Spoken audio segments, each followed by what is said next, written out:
Hello everyone. आज आपके लिए एक संसद से रिलेटेड टॉपिक लेकर आए हैं। आइए जानते हैं संसदीय समिति के बारे में। हम लोगों को समझना है, पार्लियामेंट्री कमेटी के बारे में चर्चा करेंगे हम लोग। हमारा जो पार्लियामेंट है, हमारा जो संसद है, इस संसद में किस प्रकार की कमेटियां होती है और कौन सबसे बड़ी कमेटी है और कौन कौन सी कमेटियां होती है, इन सब पर चर्चा करेंगे। क्या है टॉपिक? तो संसदीय समिति में अगर हम लोग चर्चा करें तो देखिएगा, दो प्रकार की संसदीय समिति होती है। एक समिति है जिसका नाम है अस्थायी समिति, दूसरा है अस्थायी समिति। ठीक है ना? एक अस्थायी समिति और एक अस्थायी समिति, यानी कि परमानेंट कमेटी, और इसको हम लोग एडहॉक कमेटी के नाम से जानते हैं। ये दो प्रकार का। एक यहाँ पर आप देख लीजिए, अस्थायी समिति के अंदर में दो कमेटी होता है। एक लोक लेखा समिति, जिसको पब्लिक अकाउंट कमेटी के नाम से जानते हैं, और दूसरा है प्राक्कलन समिति, दैट मीन्स एस्टिमेटेड कमेटी। ये दो कमेटी यहाँ पर आपको देखने को मिलेगा अस्थायी समिति में। अस्थायी समिति का मतलब क्या हो गया? जितना साल के लिए जो कमेटी बनाई गई, वो कमेटी उतने साल के लिए काम करेगी। सपोज करिए ये लोक लेखा समिति एक साल के लिए बनाई गई, तो एक साल के लिए बनाई गई मतलब ये एक साल के लिए काम करेगी। तो इस प्रकार से ये कमेटी हो गई, इसे एक साल पहले खत्म नहीं किया जा सकता है। तो इस प्रकार से कहलाती है अस्थायी समिति।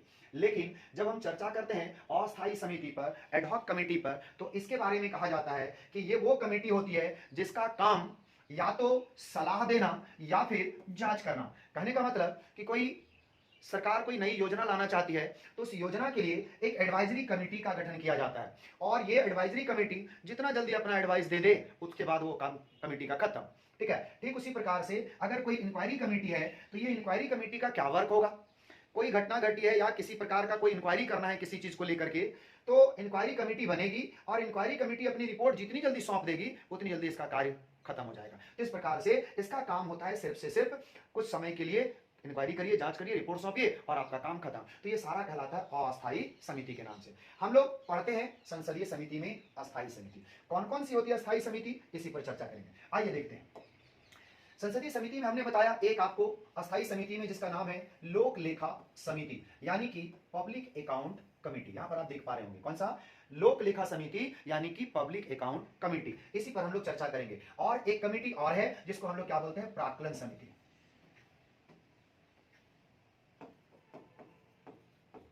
प्राक्कलन समिति। और ये जो हमारी प्राक्कलन समिति है, एस्टिमेटेड कमेटी, इसके बारे में भी हम पढ़ेंगे, अभी बताएंगे आपको, बस थोड़ा सा इंतजार कर लीजिए। चलिए अब देखिए यहां पर क्या है। तो इस जगह पर आप देखेंगे हम लोग बात करने वाले हैं पब्लिक अकाउंट कमेटी के बारे में, यानी कि अस्थायी समिति में एक कमेटी, परमानेंट कमेटी में एक कमेटी की बात हो रही है जिसका नाम है लोक लेखा समिति। सबसे पहला चीज क्वेश्चन जानिए, बहुत इंपॉर्टेंट होगा ये क्वेश्चन, कि ये जो लोक लेखा समिति है ये टोटल कितना? 22 सदस्य है ना? ये 22 सदस्यीय कमेटी है। इसका मतलब 22 मेंबर्स होते हैं किसके अंदर में? लोक लेखा समिति में। और ये जो मेंबर्स हैं, ध्यान रखिएगा, बहुत इंपॉर्टेंट क्वेश्चन बताने जा रहे हैं। इसके अंदर में दो लोग होंगे, एक लोकसभा के सदस्य होंगे और एक राज्यसभा का। तो जो लोकसभा के, आप सबको पता होगा संसद में दो पार्ट है, संसद के दो अंग, लोकसभा और राज्यसभा। तो कहा गया कि 22 में से 15 सदस्य लोकसभा से और 7 सदस्य जो है वो राज्यसभा से 2:1 के अनुपात में रखा जाता है। कहां पर? तो इसको नाम दिया गया पब्लिक अकाउंट कमेटी में। ठीक है? ये सदस्य जो होंगे, ध्यान रखिएगा, बहुत इंपॉर्टेंट टॉपिक एकदम बता रहे हैं। इसमें कहा गया कि इसका जो सदस्य होगा वो मंत्री कभी भी नहीं होगा, मंत्री नहीं होगा, एकदम ध्यान रखिएगा। यानी कि आप पब्लिक अकाउंट कमेटी का सदस्य किसी को भी बनाइए, संसद का कोई भी सदस्य हो सकता है, लेकिन मंत्री जो शपथ ले चुका है, मंत्री पद पर जो बैठ चुका है, वो व्यक्ति इसका सदस्य नहीं होगा। और इसका काम क्या बताया गया? इसका काम है, भारत में एक संस्था है जिसका नाम है कैग, बहुत इंपॉर्टेंट है, CAG, कैग। हम आपको बताएंगे कैग के भी बारे में। कैग क्या है? इसका पूरा नाम है comptroller and auditor general of India, अर्थात भारत का नियंत्रक, महानियंत्रक एवं महालेखा परीक्षक। हम आपको अलग से टॉपिक बता देंगे कैग के बारे में। ठीक है? फिलहाल जान लीजिए, कैग सरकार की एक ऐसी संस्था है जो पूरी तरह से खर्च का विवरण तैयार करती है, यानी कि लेखा जोखा तैयार करने वाला संस्था है। और ये जब अपनी रिपोर्ट दे देती है ना, कैग का जो रिपोर्ट आ जाता है, जो भी रिपोर्ट सौंप देता है कैग, इस कैग के द्वारा दिए गए रिपोर्ट या प्रतिवेदनों का जांच करना काम है किसका? उसका नाम है लोक लेखा समिति का। आई बात समझ में? लोक लेखा समिति क्या करता है? कैग के द्वारा जो रिपोर्ट सौंपी जाती है, उस रिपोर्ट को पार्लियामेंट में जांच पड़ताल करती है। कौन? उसका नाम है पब्लिक अकाउंट कमेटी। और आपको एक खूबसूरती बता दें इसका, इसमें जो अध्यक्ष होता है ना, इसमें जो अध्यक्ष होता है, किसमें? लोक लेखा समिति में, पब्लिक अकाउंट कमेटी में, इसको शॉर्ट में PAC बोलते हैं, ध्यान रखिएगा, पैक। यानी कि इसका जो अध्यक्ष होता है ना, वो विपक्षी दल का नेता होता है, विपक्षी दल का नेता, याद रखिएगा जो भी अध्यक्ष बनेगा विपक्षी दल का नेता ही बनेगा, और इस विपक्षी दल का नेता को चुनने का काम लोकसभा के अध्यक्ष का है। क्या बोले, समझ में आया? अध्यक्ष बनेगा विपक्ष से ही, विपक्ष से जो भी व्यक्ति हो उसी को बनाया जाएगा पब्लिक अकाउंट कमेटी का अध्यक्ष। लेकिन विपक्ष में भी कौन बनेगा यह डिसाइड करेगा लोकसभा का अध्यक्ष। संसद में लोकसभा होता है, इस संसद में लोकसभा होता है, इसके अंदर में एक पीठासीन अधिकारी होता है जिसका नाम क्या है, अध्यक्ष। और यह अध्यक्ष डिसाइड करेगा कि विपक्ष से किस व्यक्ति को इस पार्लियामेंट कमेटी का यानी कि पीएसी का पब्लिक अकाउंट कमेटी का अध्यक्ष बनाया जाए। और यह प्रथा विपक्ष के नेता को ही बनाया जाएगा अध्यक्ष। यह प्रथा 1967 से चलती आ रही है, ध्यान रखिएगा। 1967 से प्रथा चलती आ रही है कि जो भी बनेगा अध्यक्ष इस कमेटी का, पब्लिक अकाउंट कमेटी का, वो कौन बनेगा, वो बनेगा हर हाल में विपक्ष का नेता।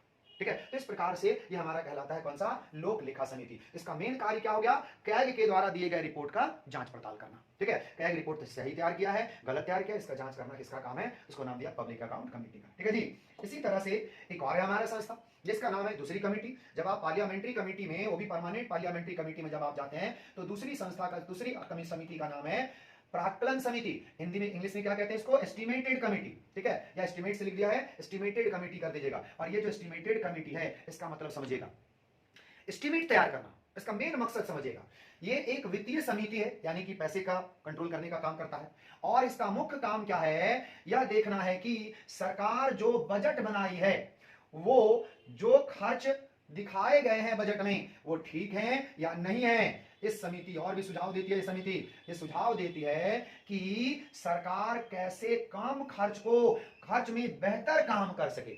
अर्थात सरकार जो बजट बनाई है उसको एडजस्ट करने का काम, जहां पर जितना खर्च होना चाहिए जेन्युइन वो देखना चाहिए, ये देखना इसका काम है। और सरकार को सुझाव भी देता है कि आप जिस काम के लिए इतना पैसा ले रहे हैं वो काम और भी सस्ता में किया जा सकता है। और भी सस्ता में क्या होगा, किया जा सकता है। तो और सस्ता में यानी कि ये एडजस्ट करने का काम करता है, बेहतर काम किया जा सकता है कम खर्च में, ये व्यवस्था करता है कौन, प्राक्कलन समिति। और ध्यान रखिएगा इसके अंदर जो सदस्य होते हैं वो कितने, ये टोटल 30 सदस्य होते हैं। और सभी कहां से, तो सभी के सभी बोलता है लोकसभा से। सबका सब सदस्य 30 का 30 मेंबर जो होगा वो लोकसभा से होगा, ध्यान रखिएगा। ठीक है, और इसका भी, इसमें एक सभापति का पद होता है। और इसमें जो सभापति होता है इसका भी चुनाव कौन करेगा, तो लोकसभा का अध्यक्ष करेगा, लोकसभा का अध्यक्ष करेगा।